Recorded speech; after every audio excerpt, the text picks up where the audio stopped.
Okay, let's get started. We'll continue with our presentation. So this presentation, the tutorial is from Keysight, and it will be presented by two of the speakers, Alex Bortok and Ankur Sheth. So just to give an overall quick introduction, Alex is the lead product manager, overseeing the development of the product portfolio for AI data center infrastructure validation since 2021. He's a contributor to Ultra Ethernet Consortium compliance and performance working groups and has publications in AI infrastructure benchmarking methodologies. He's a regular speaker at the technology forums. He has experience developing proposals for the Open Compute project, Open Traffic Generator, Open Config, and Sonic projects. He's an advocate of test-driven network automation and network CI/CD, and has made multiple contributions to the North American Network Operator Group, serving as an education committee, leading hackathons teams, and evangelizing applications of network emulation and testing in network automation. Ankur Sheth is a senior director for strategic projects. In his current role, he oversees the network test group's AI initiatives, including Kai DC Builder. With more than 2 decades of experience in the networking industry, he brings a unique perspective, shaped by his expertise across engineering, product management, and product marketing. His passion for networking drives him to create breakthrough products for new markets with a strong commitment to placing customer needs at the center of every decision. And Ankur, who holds a master's in business administration from Indian Institute of Management, Ahmedabad, and master's in science degree in electrical engineering from University of Southern California. So this is interesting things. I came to know about Keysight around 1.5 years back. The main person is Venkat. He was in India. I was there. We were talking, and then they're a little bit different. You will see they're not like a real technology company, but at the same time, they are helping technology. Okay. So that's what we did. Venkat and Winston had come later on to OSU. And then there was an event, Keysight Technology annual conference earlier this year. So they invited me to go there. So that's how the relationship has grown over the last 12 months or something. So let's welcome and see. They will be talking today in the tutorial, validating and tuning high throughput Ethernet fabrics for AI and HPC. They also have a booth outside. Please feel free to talk to them. And tomorrow they will be also be giving another. Let's welcome both Alex and Ankur.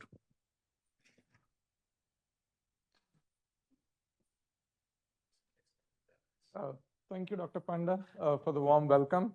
Good morning, everybody.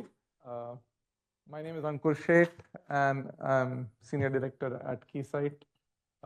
It's a pleasure to be here. This is the first time we are here at the conference, and we're really looking forward to building this relationship further and collaborating further with this community.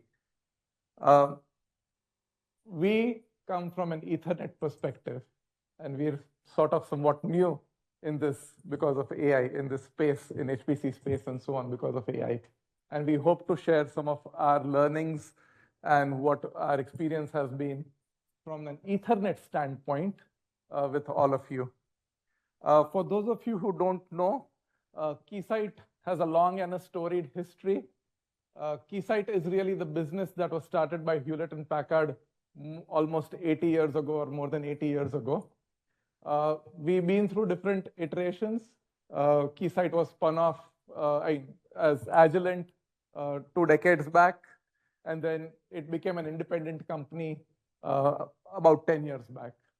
All of us are from the Ixia side of business, which was really a company established in '97, focused on Ethernet testing. Keysight acquired Ixia in 2017.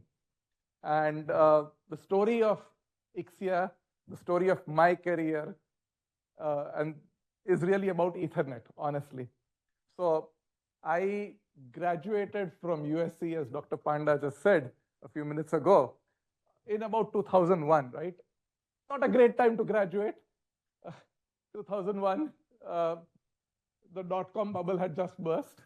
And I joined this company called Ixia, completely unknown, small company based out of Southern California. And it was really into Ethernet testing. And over the span of my career, which is now 2.5 decades, Ethernet has grown from a 10 megabit half duplex interconnect for PCs and LANs into something that is at 1.6 terabits, right? That's now coming out. And while not quite Moore's law, it has still doubled every 3.5 years. The speeds have doubled every 3.5 years, right? The scale here is logarithmic. So tremendous growth in speeds and capability on the Ethernet side of things. And what is it that it came from? Where did it drive? Where did the Ethernet revolution apply? Where did it take? And the answers is, first, it was local area networks and the emergence of the internet. And later, it was the data centers, the big data centers established by the cloud players in 2010 onwards and so on. And most recently, it is AI fabrics, right? With the advent of ChatGPT, this has taken off exponential growth. But why? Why is Ethernet going so far in so many different places over this time span? And there's a few simple answers, right? Not something very complicated. First of all, it's standards driven. It's an established process around IEEE, a well-established organization. It's proven itself to be versatile, adapted to lots of different applications. And a point that is not often very well appreciated is that there is a large ecosystem, not just of the vendors, but of practitioners, right? Network engineers. And our view, and what Alex will talk about a lot, is from the network practitioners' perspective of using Ethernet for these AI workloads and so on. And all of these things essentially drive down cost, right? So Ethernet is turning out and is winning because it turns out to be a very economic choice when we are deploying it at large scales and so on, right? And as I said earlier, right, I graduated from USC, and I was fortunate enough, like many of the people here at Ohio State, to work at Information Sciences Institute, which was considered one of the birthplaces of the internet, right? It was a very simple view of the network stack. You had a physical layer, you had a network layer, a transport layer, and the applications. And the TCP/IP stack mapped very well to this. The physical layer was really the Ethernet. The network layer was IP, and the transport was TCP and UDP, right? Very simple model, rough consensus, working code, showed things to be working. Now, the thing that made Ethernet and IP very good for each other was that neither offered any reliability, neither offered any guarantee, neither offered any performance guarantees, right? And if you're coming from an HPC world, this is like, what good is this, right? This is useless.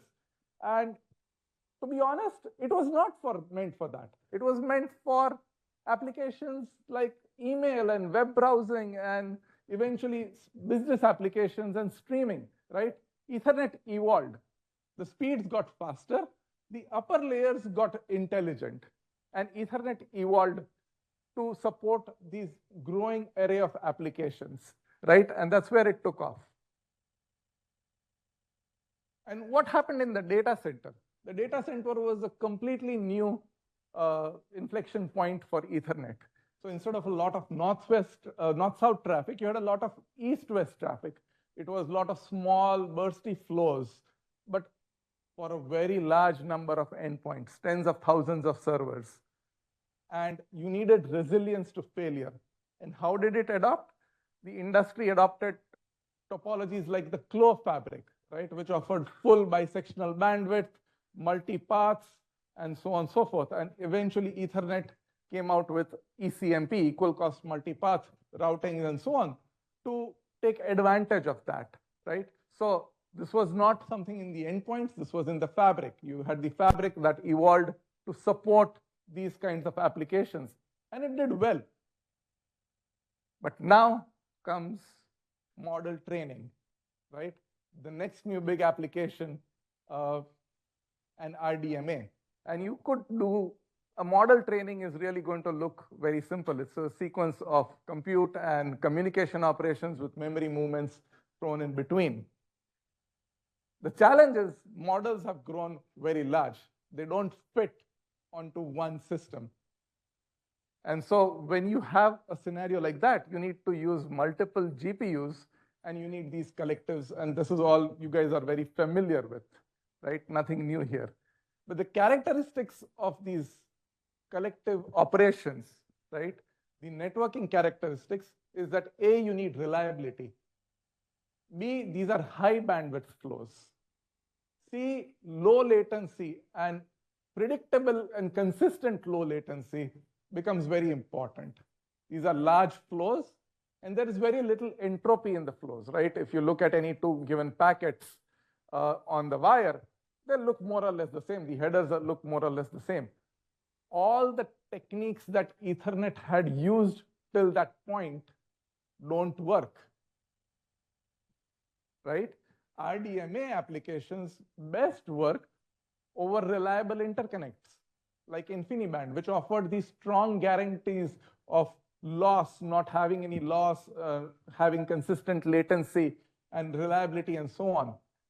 RDMA protocol did not cope very well when you had these things happening underneath. When there was a packet loss, you had a go back N mechanism, which really was not very suitable, right? It killed performance. Now we are trying to have our cake and eat it too. You want performance, at the same time you want a standard solution, right? We are greedy in that way, Ethernet folks. And so what did we do? First attempt was, hey, let's run RDMA over TCP, right? TCP gives us reliability guarantees. And you can imagine that turned out to be a dead end, right? That did not really go anywhere. You had latencies which were high, you had high CPU overloads and so on and so forth. And it really did not go far. People thought better.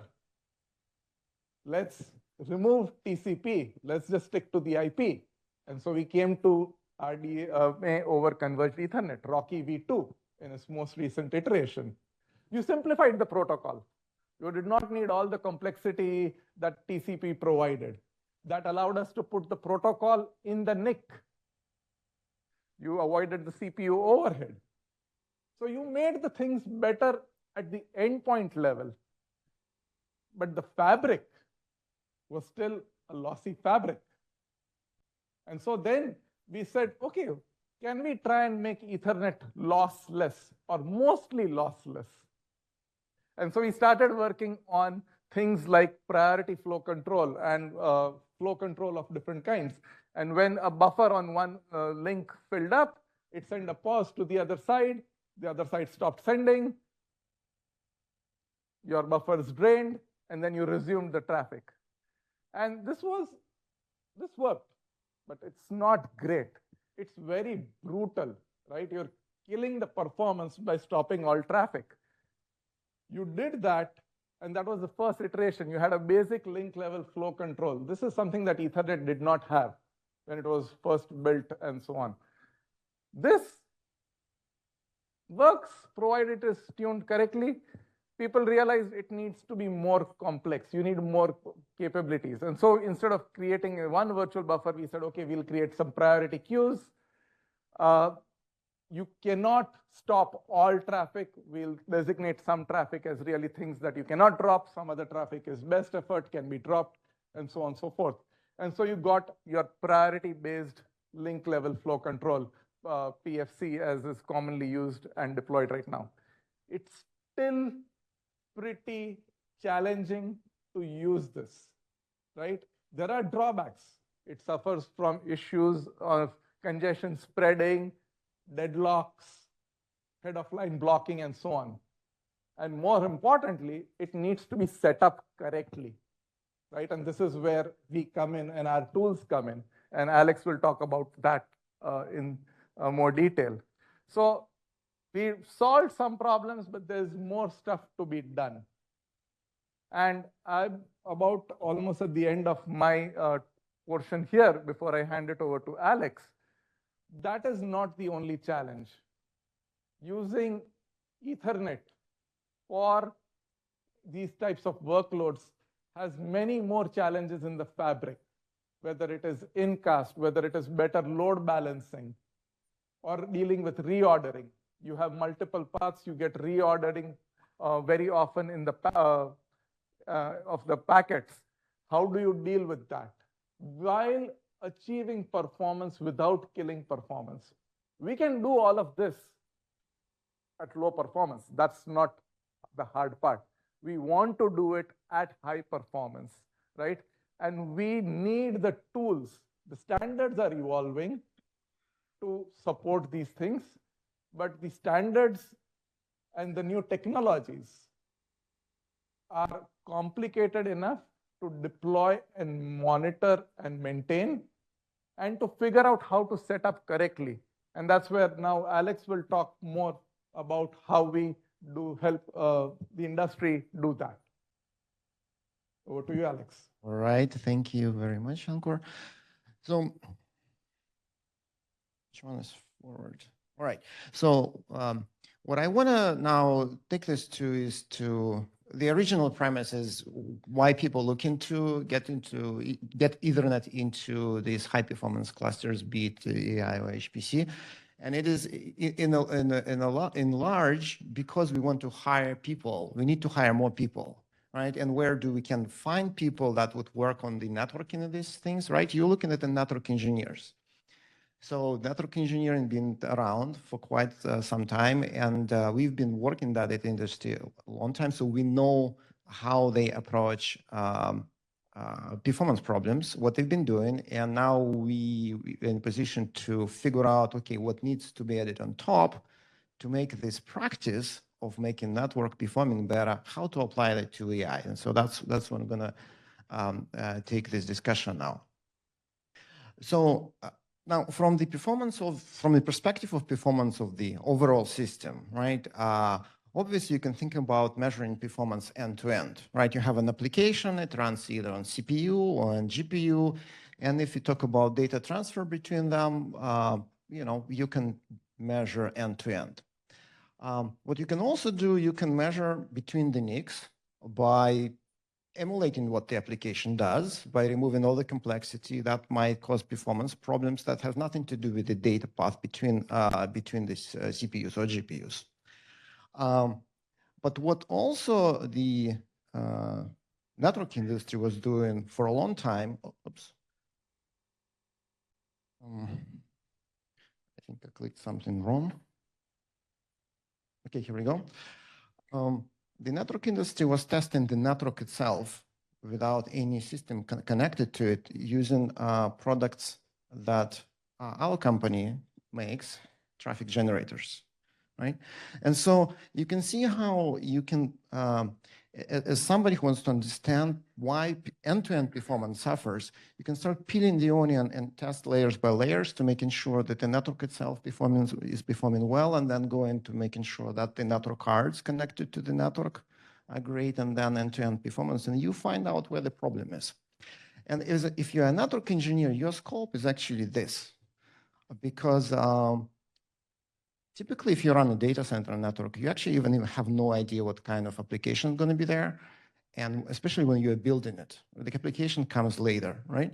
So for you to make a kind of general purpose, high performance, multi-tenant infrastructure to run multiple AI workloads, you cannot start with the end-to-end. You have to focus on this area, which is going to be like just hardware you put together. All right, so that's kind of one perspective on the layers. Now, the second one is, how do you test in terms of like the actual benchmarks? And that's on top. So obviously, you can do point-to-point testing.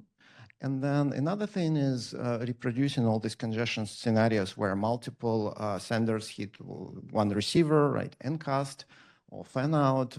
So these are very well-known use cases that have been used for many, many years in the network industry. Now with the AI, we've got all these additional scenarios. We want to run benchmarks on all these layers. So I want to run collective benchmark, not only between the GPUs or CPUs, I want to run it between the NICs without understanding the application, on even right on the network fabric without any servers connected to it. I want to be able to run the same benchmark across these layers. And then if my benchmark on the collective layer focuses on how can I make my network performance the best for moving data, but then moving forward, how does that impact performance of the AI workload? In certain cases, maybe improvement in network performance doesn't give you the gain you're looking for because you're also doing some compute in parallel, so the communications are hidden, right? So that gives you a perspective of which communications are important versus not. And so you want to move from just testing collectives to exploring performance of different model partitioning schemas, and then eventually understanding how the whole workload works. And so what you can note here is that on different layers, we have a stack of tools designed to test across these scenarios. So for example, on the GPU or CPU, right, you can have pretty much tools for every layer, maybe except this one. I just don't know if using GRCopy or perf test is a good way to do incast testing. Maybe you can do it. But obviously you can do everything up to the workloads on that layer. But the moment you go layers down and down, you start getting all these question marks. Like for example, here on the network layer, yeah, we have traffic generators. They could do all these incast scenarios, and then they could do, of course, point-to-point. But then how can you make a use traffic generator to run collective operation benchmarks and so forth? Have a question? So have you considered using GPCnet for simulating incast scenarios? GPCnet is a benchmark that Cray HPE introduced like 5 years ago. We haven't, but some of these areas, I'm actually not such an expert to know all these tools, right? I'm just, on this layer, I kind of scratching the surface. We focus on these two areas, right? So here's our Keysight approach that we took a couple of years ago to build a new, essentially, set of benchmarking tools. We decided first that we want to address all of these benchmarking scenarios starting from point to point and up to running the workloads. And we wanted to be able to do that on all the 3 layers. And right now we're focusing on these 2, running it directly over the network and then running it on the compute systems with network cards connected to that network without necessarily having GPUs, right? And so we have, on this layer, we have products like the traffic generators called Aries-1 that can now run most of these applications, kind of pushing into the workload side. And then on the network card layer, we have a software, it's called Dataflow, that can also drive the network cards to do the data transfers to match all these scenarios, right? So that's kind of our approach, how we build in the product that was already mentioned, which is called Kai Data Center Builder, that aggregates all these apps and the layers of testing.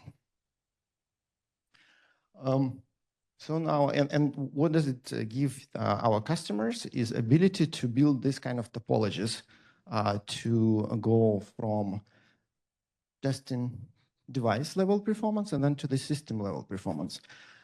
So as you can see here, we have this Aries-1 box. It's a traffic generator, right? And this is kind of very traditional design when you connect it to a switch and test performance of the switch. Right now that you can do here, you can run collective operations on top of that switch that way. We can also connect Aries-1 to a NIC. So what do we do in this case? Well, in that case, we actually pretend that there is another like 100 or hundreds, thousands of network cards. They're virtual. and they all doing collective operations to that NIC, right? So we can evaluate performance of a single NIC from that perspective. And then moving forward on the system level, again, we have two layers. So on the bottom layer, we can just connect a bunch of these Aries ones to the network fabric and pretend these are servers with GPUs, right? And see how the network fabric will perform. And then we can actually take just a normal compute with our DMA NICs and do the same to make sure that when you introduce those NICs, they don't, cause performance degradation. And it's again, it's cheaper to set up that in the lab when you don't have GPUs. Okay, I keep hitting the wrong button. You have a question? What all kind of collective communication patterns is Aries 1 able to simulate right now? Yeah, well, the funny thing is, maybe not funny, but the important thing, the Aries 1 itself is just a device that emulates Rocky V2 stack. We have a software on top of it that's called Kite Distance Center Builder that knows about collectives, it knows about workloads, and from the collectives perspective, we have standard total, all reduce, gather, all gather, broadcast, gather, that kind of thing. Mm-hmm. All right, now let's just quickly look into some terminology in order to understand what can we measure when we step down from just running an application to those lower layers. Just data exchange between two ranks, source sending to the destination. You have some data typically chopped in data chunked for different purposes of parallelizing workload. And then down below, we have network cards. And for Rocky V2, they would have Q pairs. Well, I guess for InfiniBand, they're also going to have Q pairs. But we are looking at the Rocky V2 here. So there's going to be some number of Q pairs between the network cards, typically more than one, to multiplex data transmissions, maybe over multiple paths.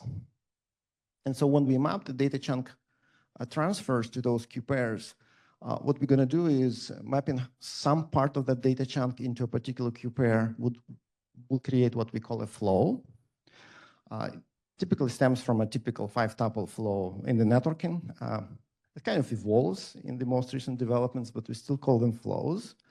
And then those flows, they would consist of RDMA messages, right? And those are, a set of packets where you start, send, and finish those, RDMA write requests in most cases, right? So this is the terminology, and what are we able to use? And so you can see here, I created 3 groups of metrics, and some of them are in black, and some of them are in red.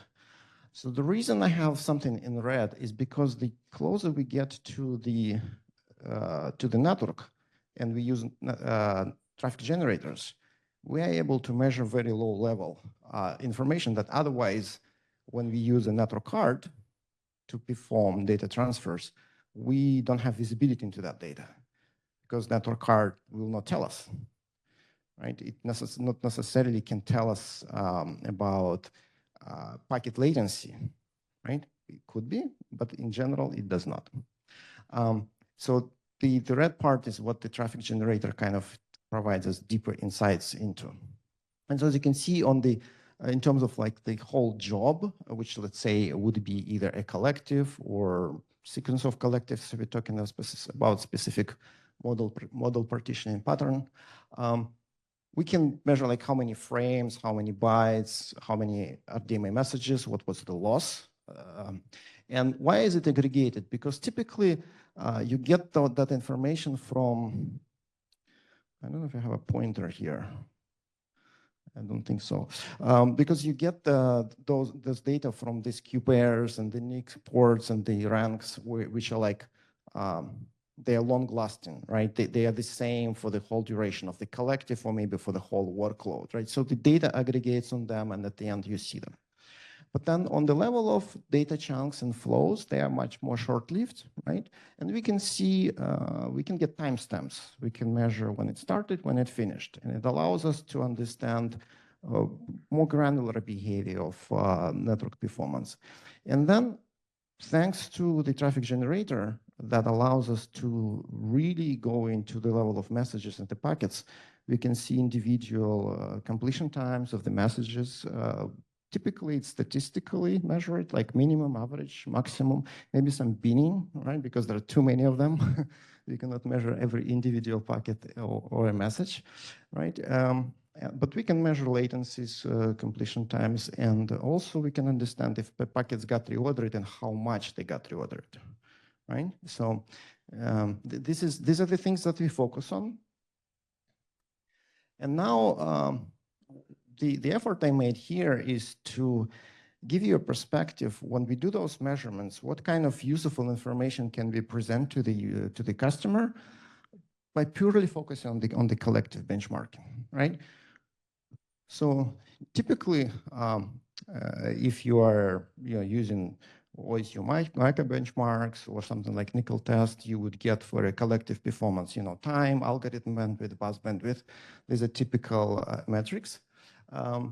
And now, because we know some information from the low layers, we're able to give you a little bit more to understand if they say bus bandwidth value you get, is it good or not? And you how much better could you, in theory, go? And so the first area is understanding the ideal percentage. And by ideal means, what is the theoretical fastest time you can get on a particular network? Because you know what's the bandwidth of the network, you know what the protocol you're using, you know how much overhead is out there. So from the perspective of the good put, you can actually calculate what would be the theoretical minimum time to move all this data, and then you get the time that you measure it, and you can divide them and see how close you are, right? So this is very valuable. You see, okay, 86 maybe not as good, 94 is very close to the ideal performance. Another metric over there is fabric utilization. And you can notice they are very similar. The fabric utilization is very similar to the ideal percentage. Why do we need another field there? Well, what happens if you have a loss in the fabric? So you're gonna start retransmitting, right? So now you move into data that's like nobody needs, especially if you go back N, and that increases the fabric utilization. So the fabric utilization can be very high, while your performance, your ideal number would be low. And the third row kind of shows you a little bit difference. I had a little bit packet loss in this scenario, so there was a difference. It wasn't dramatic, so you didn't see a huge difference. Another, the last comment on this slide now has to do with information we can get from the flows. So the first two columns that I added, I just needed data from the ports, statistics from the bytes transmitted and the time, okay?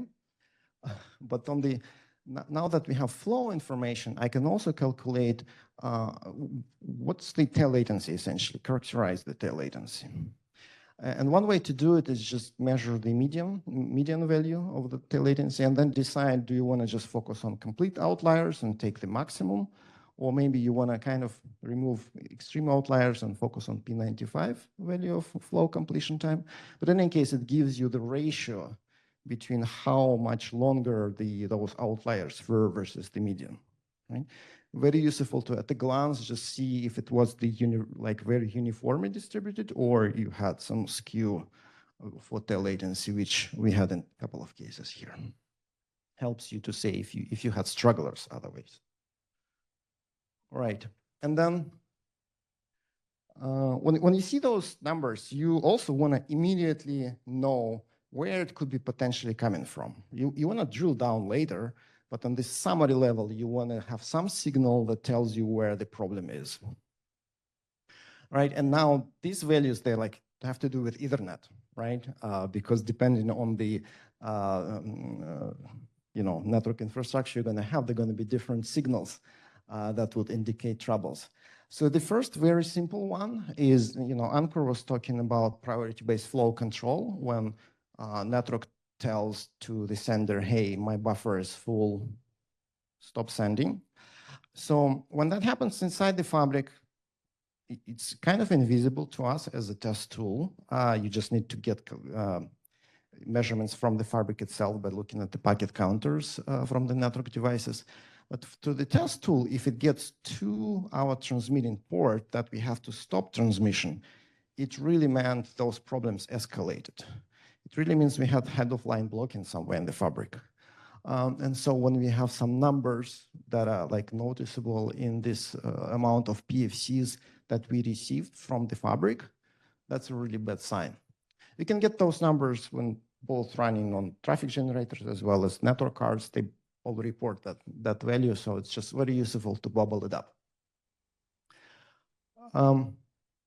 When we run with traffic generators, in addition to that per flow, we can know if we encountered congestion and on which flows. It's very useful to drill down, but also you can summarize that and say, well, in general, how many congestion notifications we've got from the network. And that's another parameter here. ECN is what is used in Ethernet to signal that there was a congestion.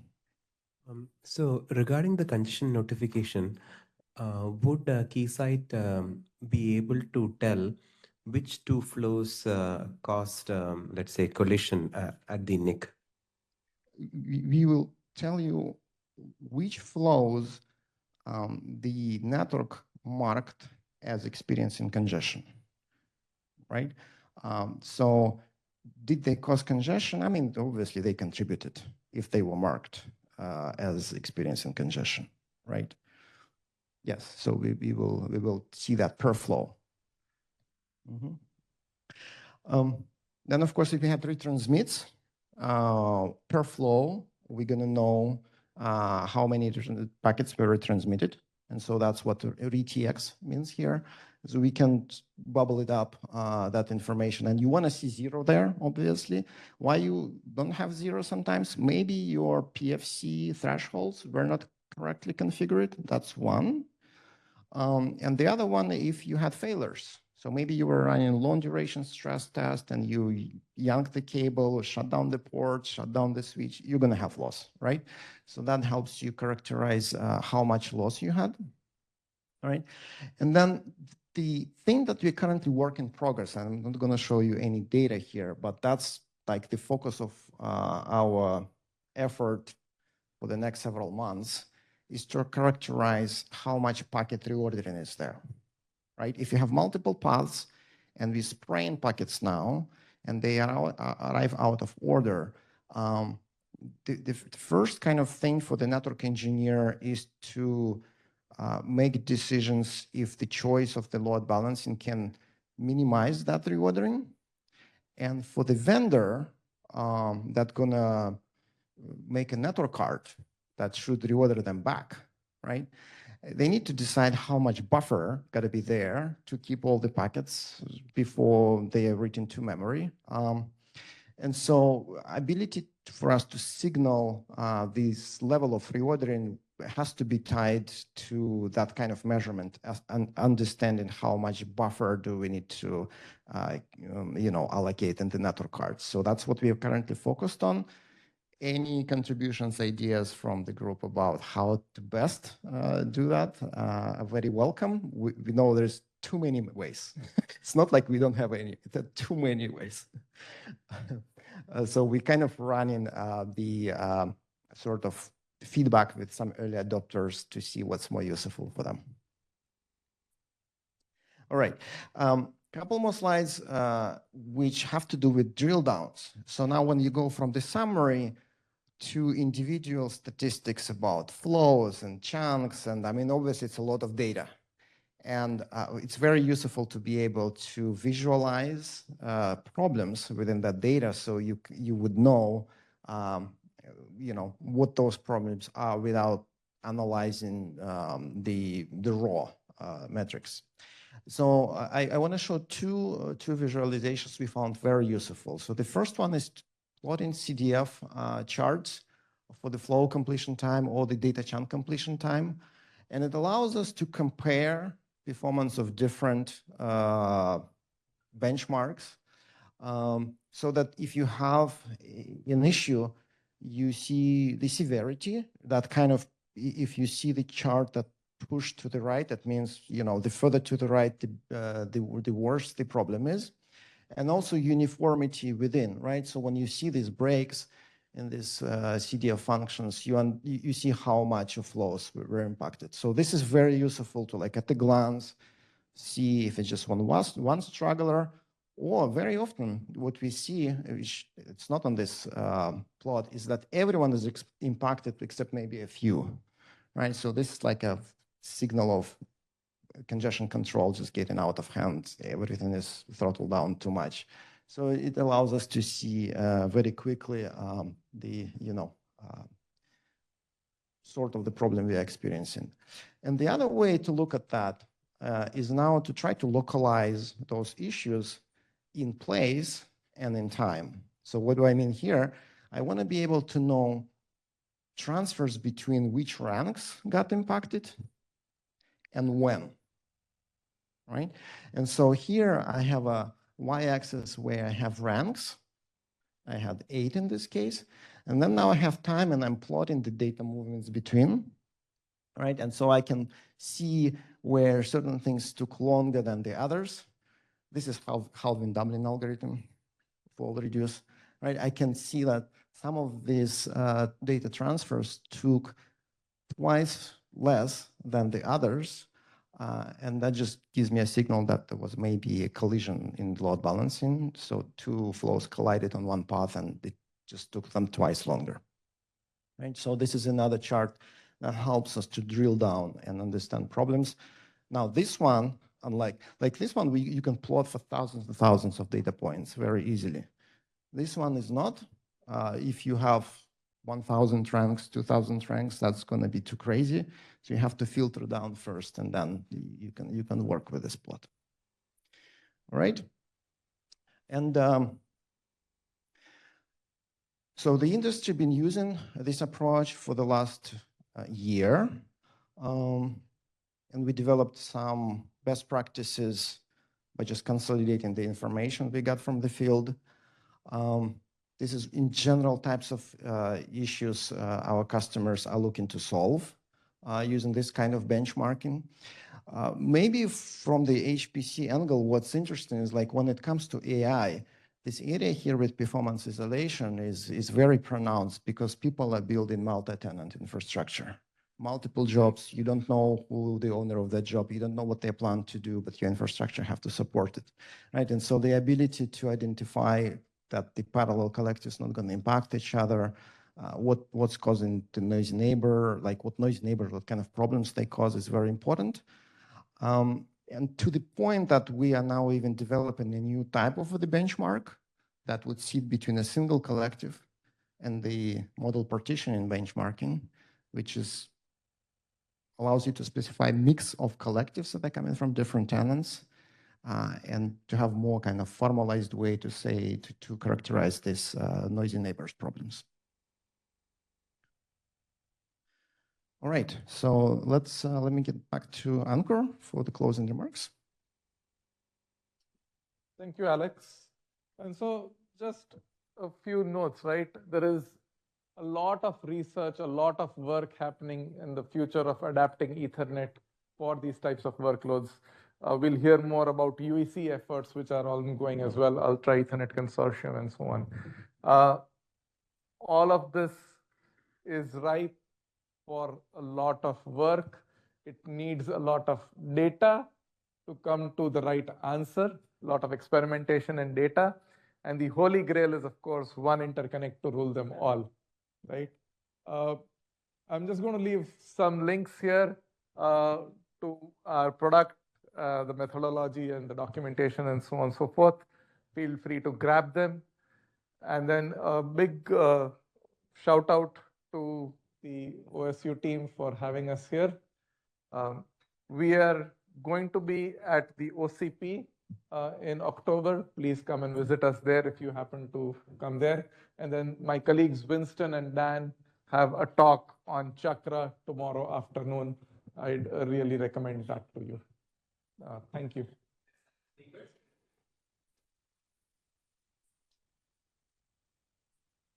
have a couple of minutes for short questions.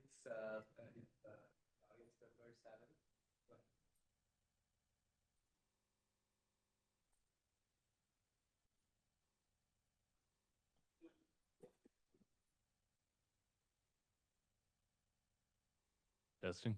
Okay. So if I own a bunch of traffic generators with x86 CPUs in them, can I use some software on top of that instead of buying a bunch of hardware to do that? You want to take Alex? Yeah. So maybe if you put RDMA network cards in them, we can use them. Otherwise, we wouldn't be testing RDMA because, right? Yeah. Yes. Yes. Yes. We have we a can do that. software version which works on RDMA NICs.